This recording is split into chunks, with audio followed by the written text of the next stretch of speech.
Boa tarde, meu nome é Reinaldo, eu sou professor da UFJF aqui no campus de Governador Valadares, atuo nas áreas de agroecologia e botânica, de formação.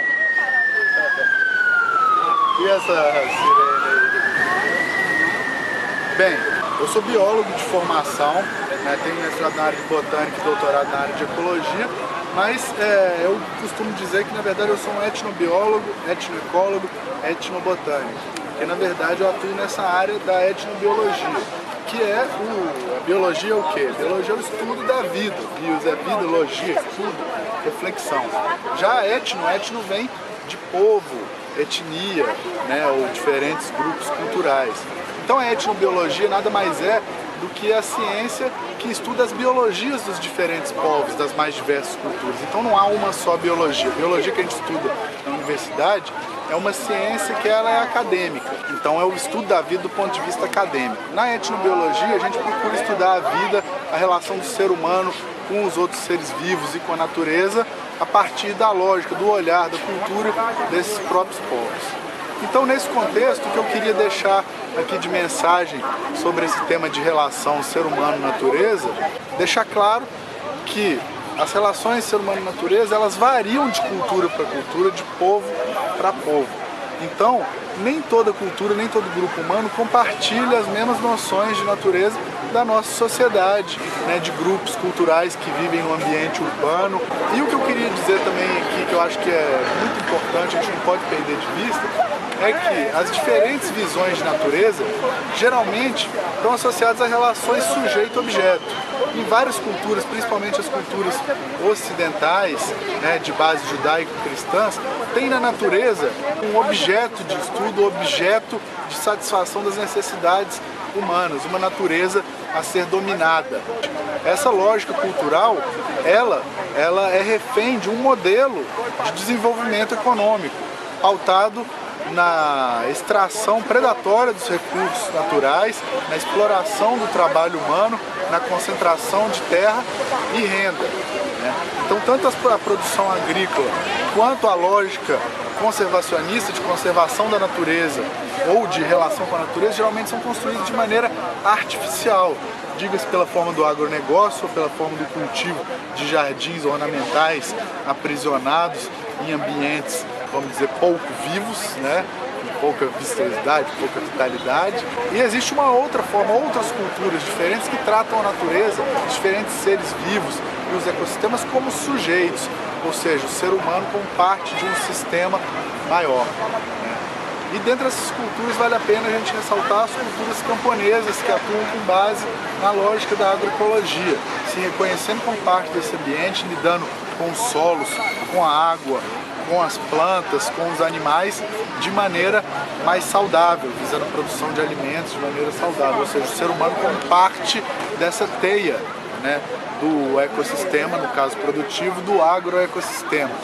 Então aqui nós estamos hoje num acampamento, né, numa mobilização dos movimentos camponeses que compõem a Via Campesina, né, como o MST, Movimento dos Trabalhadores e Trabalhadoras Rurais Sem Terra, MPA, Movimento dos Pequenos Agricultores, dentre outros, né? E aqui é importante ressaltar que a visão de natureza, a relação proposta entre ser humano e natureza por esses movimentos sociais aqui do campo, ela é pautada na lógica da agroecologia. Ela é pautada em contraposição ao modelo de desenvolvimento econômico vigente, que rege as relações ser humano-natureza no contexto aqui da nossa sociedade.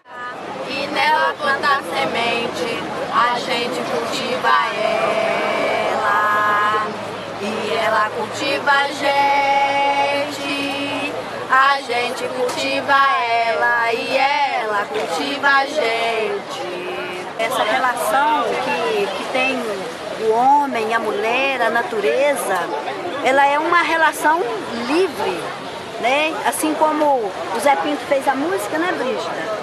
Se plantar o arroz aqui, se plantar milho acolá, né, num jeito de produzir para a gente se alimentar, no primeiro cantar do galo, já se levanta da cama, o camponês se mistura à terra que tanto ama.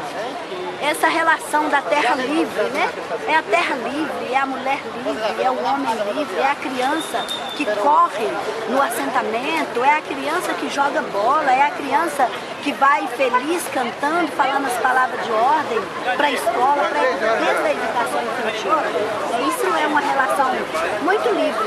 E o cuidado que a gente tem com a semente, com a terra, que fala na música, é fundamental, né? A gente cultiva a semente e depois, em troca, ela cultiva a gente, que é o alimento que ela vai dar pra gente, né? Uma relação de interdependência, porque a terra depende da gente, a terra precisa ser cuidada, cultivada, e a gente também depende dela, né? Pra nossa vida. Principalmente nós, camponeses, que tem uma relação direta de dependência com a terra. Claro, a terra para a juventude e para as famílias sem terra, ela é como a nossa mãe, que cria liberdade, que produz alimento, que traz felicidade. É quem nos dá a moradia, o alimento, a vida. E no campo, o que faz ela brotar, ela florescer, é o cuidado que a gente tem com ela.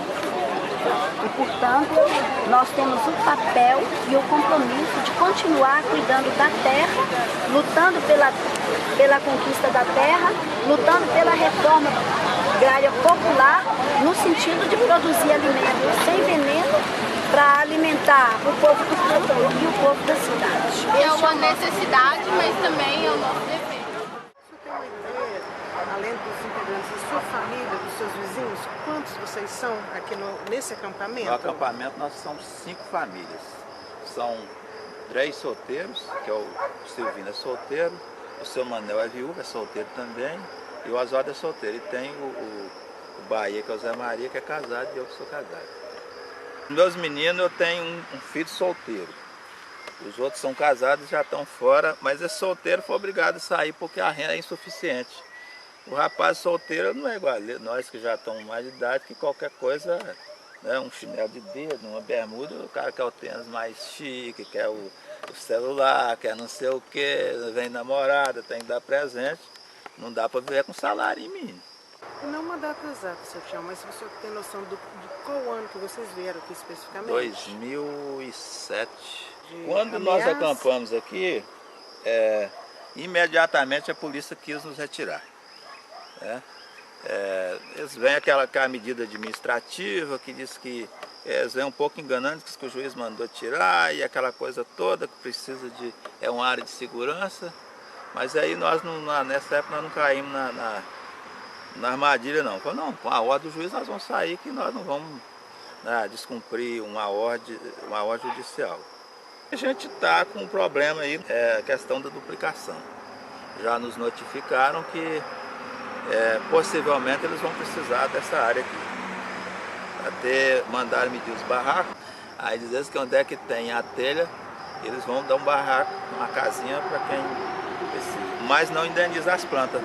Para mim o mais interessante, porque o barraco eu moro debaixo de um pé de árvore e põe uma pedra lá e cozinha que não tem comida, não precisa de comida. Né? Eu não sei fazer outra coisa, não sei plantar e colher. Então não sei, para ir para a cidade eu não acho mais emprego.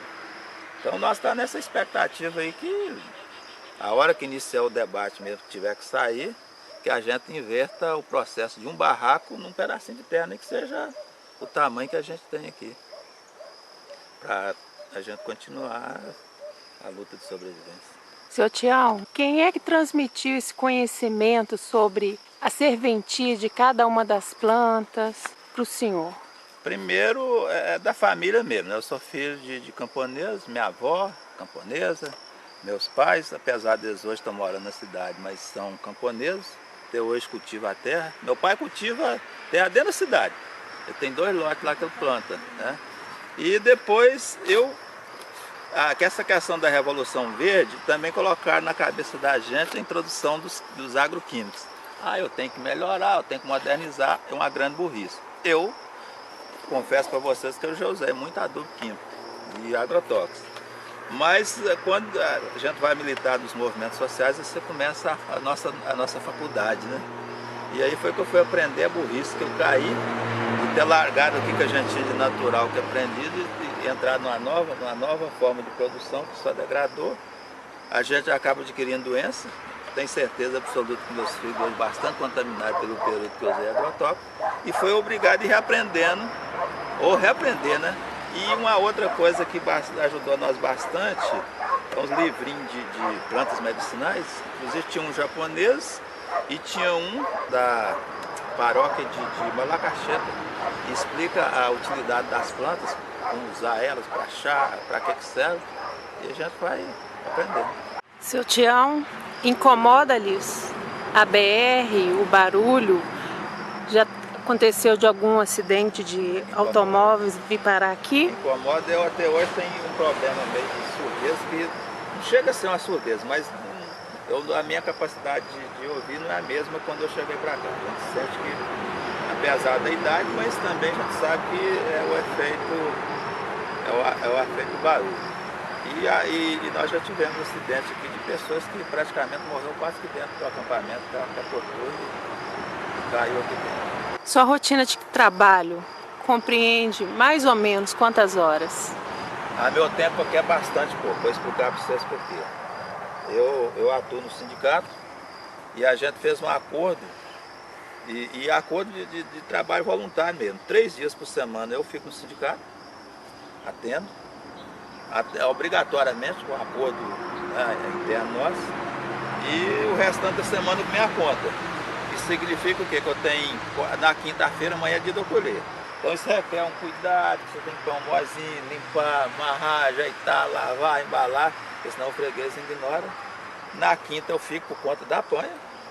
Na sexta-feira, sábado e domingo, então é de eu plantar e limpar. O que está plantado tem que cultivar e o que não tem que plantar aproveitar sábado e domingo. Então o dia de eu trabalhar mesmo para plantar e cultivar é sábado e domingo. O restante é o sindicato e a colheita e a venda. Pelo que o senhor está nos falando, o senhor não tem um repouso semanal? Mas também isso não, eu prefiro até isso aqui, porque para mim tem mais prazer do que o trabalho que a gente faz esse ano. Seu Tião, se o senhor conseguir, resume em uma palavra o trabalho do senhor e esse acampamento. Satisfação. Eu tenho prazer de estar aqui.